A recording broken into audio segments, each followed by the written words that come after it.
Okay guys, you've come a long way and we've accomplished some great things together in this course. You've learned all about how to write emails, how to design them within MailChimp, you've gone over your strategy, and you know how to identify your audience so you can better serve them and send them relevant content. Now you're ready to start sending your emails and then analyze the results. Are you ready? Let's get going.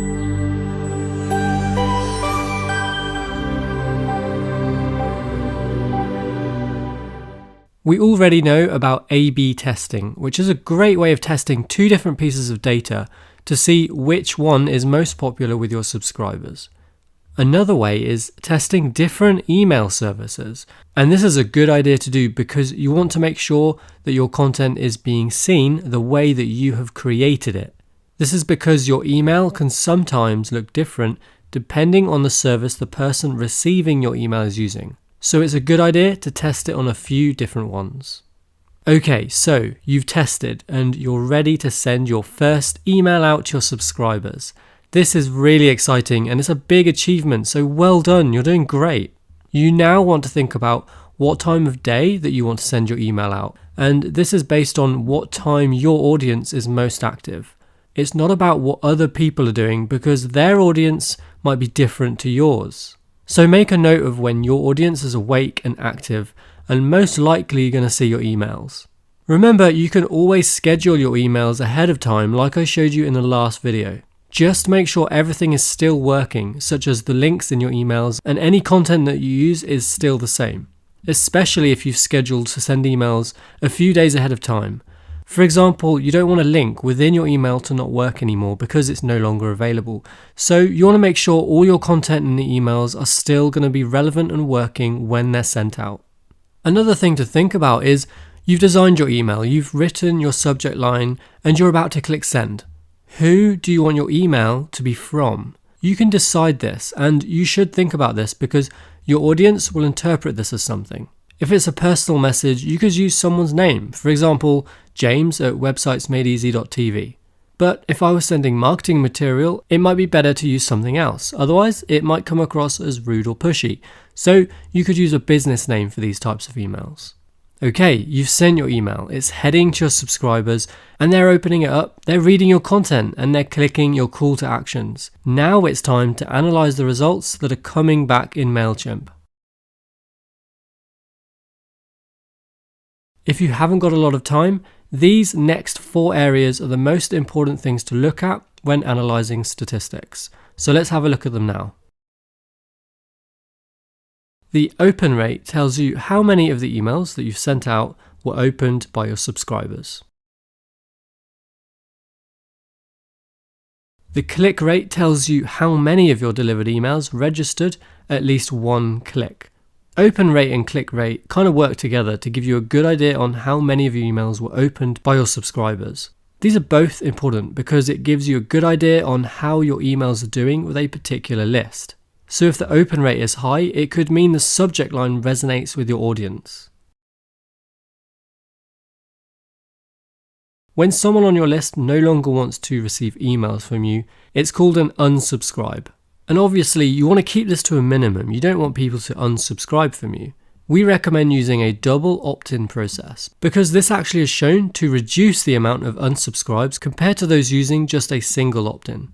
So for example, this could be a follow-up email after someone has opted in, confirming that they want to subscribe to you. A bounce happens when an email that you've sent out can't be delivered to one of your subscribers. Most of the time this happens because someone has entered their email incorrectly or their inbox is full. To reduce the chance of this happening, keep your lists updated and fresh by reconfirming your subscribers' interests and their contact information. Again, use the double opt-in process because you can be certain that their email is correct. You can also see how people are viewing your emails and in which email services. And you've got something called a click map, which shows you where people are actually clicking on your emails. And this can show you what links people are most interested in, and that can tell you what content you should be sending. If people aren't clicking on your links, your call to actions might not be clear enough. Remember, you want to make it as easy as possible for people to take the next action, the next step. And that could be to view your YouTube video, take a look at your new products, but just remember to make it clear on what to do next.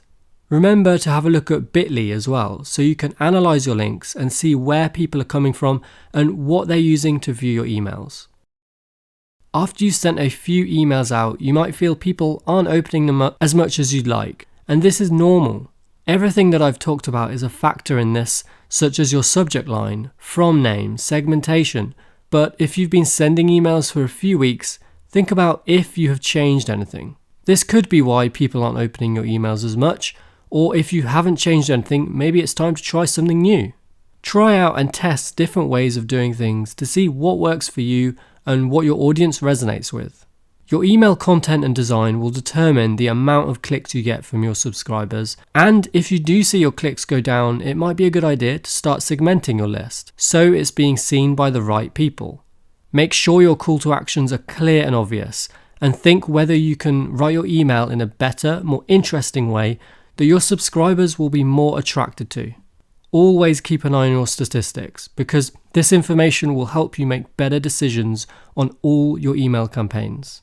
People's interests change, so it might be time to change the style or design of your emails, or slightly change the content that you're sending to your subscribers. And if some of your content is more popular than the rest, maybe you could use more of that type of content. It's all about testing new ideas and seeing really what your subscribers love to receive from you. And it is so important to get to know your audience. Find out where they hang out or what time they're most active. And then you can send your emails accordingly. All the information you've learned will help you succeed getting your content in front of your subscribers and ultimately grow your business or service. We've gone over a lot of great information, so I recommend re-watching this course so you fully understand everything that we've talked about. My name's Theo. I've had a great time creating this course for you and showing you how to leverage MailChimp. I hope you've enjoyed learning all about email marketing, and if you did, be sure to hit that like button and subscribe to see more videos just like this. Thank you, and I'll see you in the next video.